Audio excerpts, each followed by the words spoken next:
It is no easy feat to be a criminal, but it's even harder to run a criminal organization. You and I have heard of the Mafia, the Yakuza, the drug cartels, institutions of extreme illegality operating on core business principles. Some of them have become more profitable than Wall Street. And in this video, I'm going to be shining a light on them. What are the 10 richest criminal organizations this world has ever seen? Number 10. The Medellin Cartel. If the Medellin Cartel still existed today, it would definitely be at the top of the list, because at its prime, this drug-dealing organization was easily the most powerful and most coordinated drug cartel in Colombia, and most of the world. It was so notorious that the US considered it a semi-terrorist organization. And for the uninitiated, the Medellin Cartel was founded by none other than Pablo Escobar. The name Pablo immediately evokes tales of unending wealth, and trust me when I say this, there is more truth than fiction in the tales. Escobar created the cartel in his 20s, in the city of Medellin, Colombia. Official records say that the organization generated over $20 billion annually, and most of the wealth was gained from illegal cocaine trade, a sprinkle of trafficking, political violence, and thuggery, and the shipping of criminally exotic materials. I'll leave the last part to your imagination. Now, if you're one of those naysayers who find it hard to believe the Medellin cartel was that rich, I'll let you know that Pablo was not the only official billionaire that operated under the Medellin cartel. Number 9. Camorra. How does an organization that has no central head amass $4.9 billion? That's a question that would most likely be difficult to answer from your couch. But for those in the Camorra cartel, it is pretty simple. Legacy, respect, and structure. Founded and currently still existent in Italy, the Camorra cartel was formed in the early 1600s. They started as a loose association of different criminals with nothing to lose, devoted to one simple goal: the accumulation of wealth. By the 1800s, politicians gave this organized association of criminals the needed arsenal to overthrow the existing monarchy. After being part of such a monumental shift in history, the Camorra cartel began to shift its focus from wealth to power. Amassing power is not a problem, but when you combine that with illegal operations such as gambling, trafficking, and counterfeiting, the government will come after you.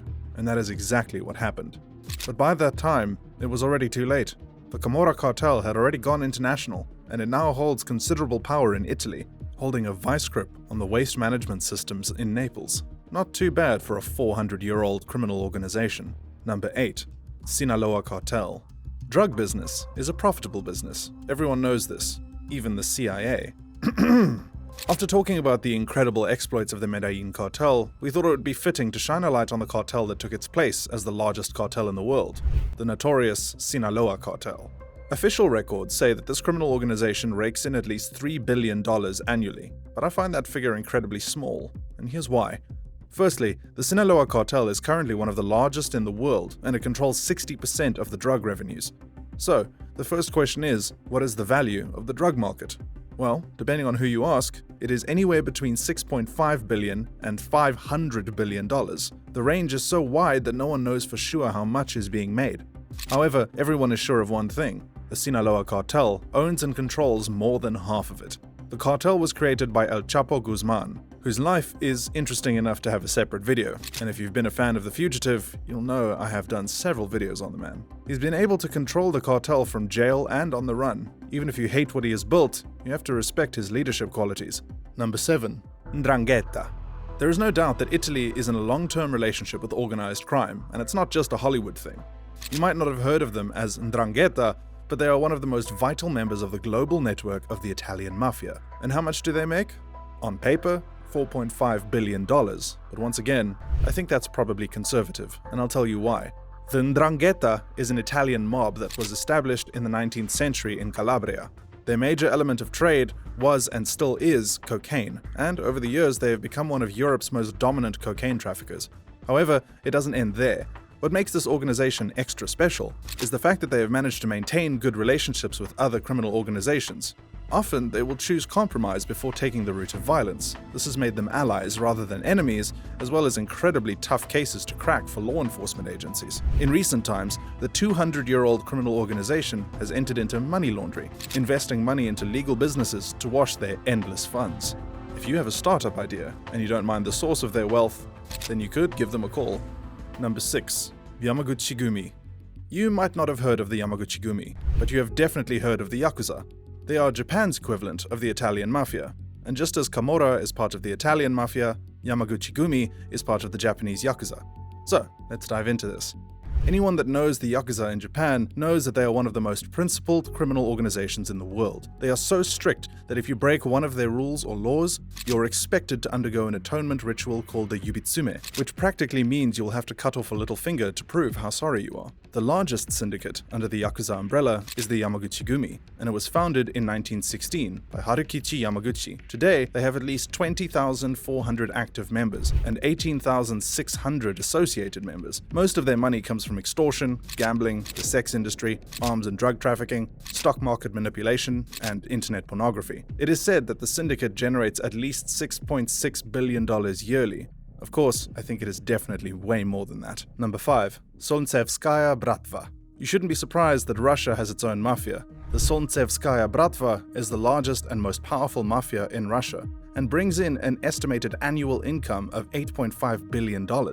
From contract killing to money laundering to drug dealing, there's hardly anything that this Russian mafia subsidiary doesn't do. You wouldn't be wrong to say that they have their hands in every pie. Unlike the Yakuza, which is highly centralized with a clear chain of command, this organization has something uniquely different.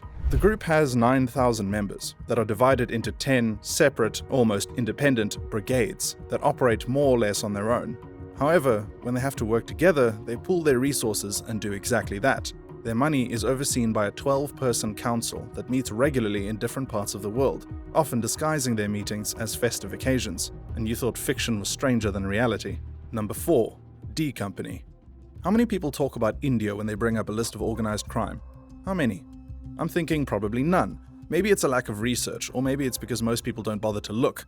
Either way, it pays Dawood Ibrahim if D Company stays under the radar because he is currently number 3 on the FBI's most wanted list for his support of terrorism. His criminal organization was created in Mumbai in the 70s, and it served to ship around heroin and opium, but with time it expanded to supporting and funding Al-Qaeda. The criminal organization makes at least $6.7 billion yearly, and this amount is hearsay because Dawood has been pretty good at covering his tracks. Good enough that since he masterminded the 1993 Mumbai bomb blast, neither Interpol, the CIA, nor the FBI have been able to find him. He is still controlling his criminal empire from the shadows. Number 3. La Cosa Nostra. Can you hear the soundtrack of The Godfather in the background?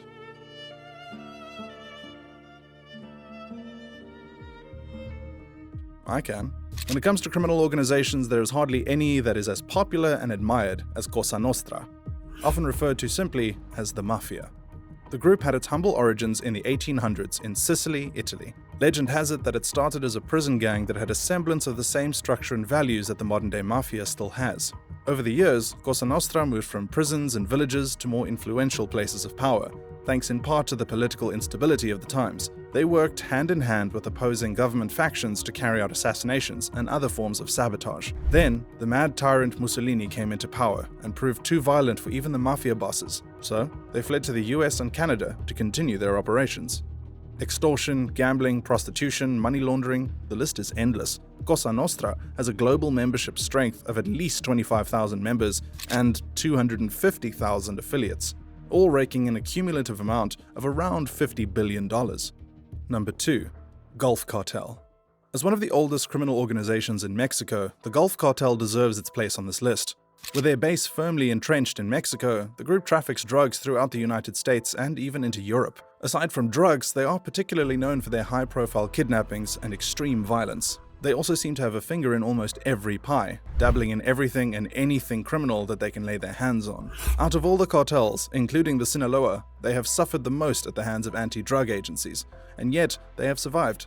Today, they are still worth around $9.9 billion, remaining one of the richest criminal syndicates operating primarily from Mexico. Number 1. The Triads. The Triads are the most established, most terrifying criminal organization to exist in a long time. They operate from Hong Kong, Macau, and Taiwan, but they have expanded to South Africa, the US, Britain, South America, and Russia. Their major trade is human trafficking, and they move at least 100,000 people around the world yearly. It is insane. Other criminal activities that they run include drug transportation, racketeering, and other varieties of crime that suit their fancy. They are mostly decentralized, and this is why it has been so difficult to dissolve them. A low-level member of the Triad could easily be mistaken for a boss. They allowed a lot of autonomy, and no one knows for sure how their money moves. We just know that they have shitload of it. Some have said $13 billion, and others have pointed at larger figures, but no one will ever know because of how loose and secretive the organization is. Click a video on the screen if you'd like more content like this, and I'll see you there.